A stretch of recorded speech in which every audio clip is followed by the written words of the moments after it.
One of the more frustrating symptoms of PCOS is all that extra abdominal fat or that belly fat that we tend to carry.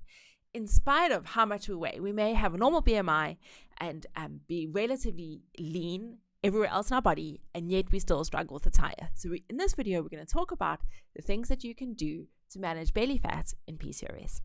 I'm Taryn from PCOS Diet Support, and if you want to know more about PCOS and what you can do to manage it, then I really want to encourage you to subscribe to my channel, click that notifications bell so that you can get notifications of when new videos are released every week.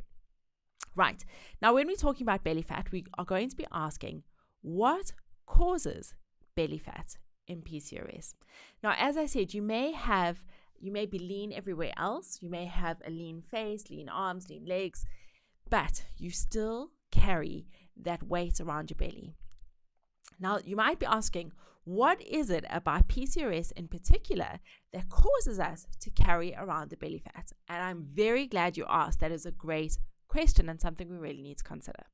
Now, researchers have found that women with PCOS tend to have high levels of androgens. So our testosterone levels tend to be higher than women without PCOS. So the first thing we need to consider is high testosterone levels, because high testosterone levels are linked with a higher percentage of visceral fat. So visceral fat is the fat around the organs or the abdominal fat that we seem to carry so much of. The second thing is that we tend to be insulin resistant. And so that belly fat is also linked with insulin. So those are two hormonal issues that we really need to address if we want to have a leaner belly, shall we say, if we want to deal with the spare tire. Now, you might be thinking, well, why don't we just do ab workouts? Because we think, okay, I've got this extra tire, I really want a six-pack. The answer to this must be more tummy crunches, ab workouts, core workouts. Now, my good friend Erica Volk, the PCOS personal trainer, she has a really good analogy for this. So let's say that your abs are like a luxurious, super expensive silk sheet. Okay, so you lay it beautifully on your bed. It's so comfortable when you sleep on it at night. It's really good for function. Okay, so having a good, strong core and strong abdominal muscles are going to serve you well in terms of function. But if you then put a bedspread or a duvet over it, you are hiding the beautiful high quality silk sheet. And what we are doing is we are covering our abdominal muscles with this layer of fat, and so you can't actually see it. So doing the ab workouts is going to be helpful for your function, for your posture, for your daily life. It's not going to necessarily help you have that six-pack abs that you really want, because we are covering it in this layer of visceral fat. So we have to address the underlying hormone imbalance in order to be able to address the visceral fat. Okay, so what can we do about this hormonal imbalance? Firstly, we want to eat to manage our insulin and testosterone levels. Now, you might be saying, Taryn, how on earth can I eat to manage my testosterone? It doesn't make a lot of sense. Well, here's the thing. All women produce testosterone from their ovaries. Okay, androgens are produced in the ovaries, very normal for all women. However, our ovaries are oversensitive to insulin. Okay, so the more insulin we have in our bodies, the more sensitive our ovaries are to that insulin, the more testosterone we are producing. So what I want you to see is that if you can eat to manage your insulin levels, you will eat to manage your testosterone levels. So simply by changing the way that you eat, you can help to address some of that abdominal fat. Okay, so your diet is crucial. Now, we've spoken a lot about the foods that you can eat and the foods I think we spoke about the 3 foods to avoid with PCOS. I'm going to link to it I'm going to link to it so that you can go and watch that video. But that video is going to give you a lot of information on the things that you should be avoiding to better manage those testosterone and insulin levels. Okay, so go ahead and watch that video. The next element that we need to be thinking about is supplements, because what we eat is super important, but there are some supplements that can also make a huge difference to our hormonal profile and therefore to the abdominal fat or the belly fat that we are carrying around. So let's talk about the supplements. Okay, now when I think about supplements for PCOS, there are 3 crucial supplements that I always think about.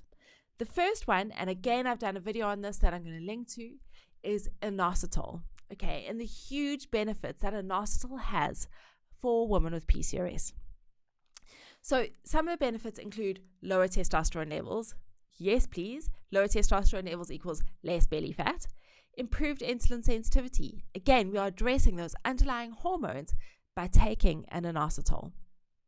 There are other huge benefits of inositol, including spontaneous ovulation. So if you are trying to conceive and you are struggling, then inositol is really something that you should be taking.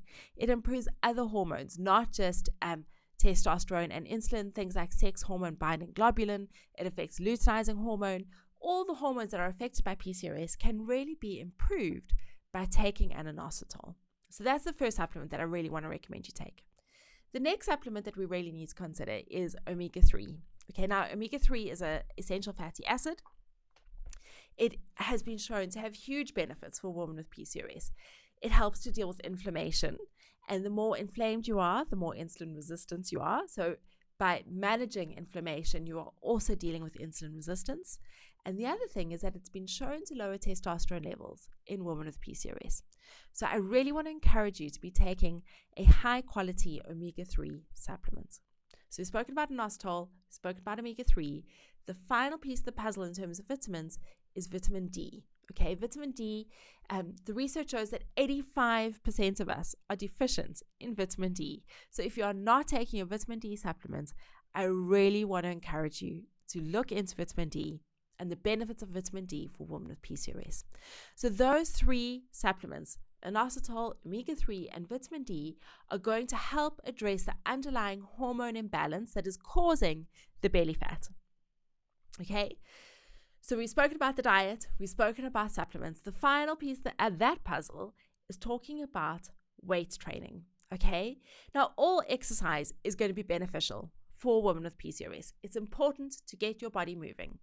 But what I want you to see is that when we're looking at and thinking about insulin, the insulin receptors are in the muscles and the muscle cells, okay?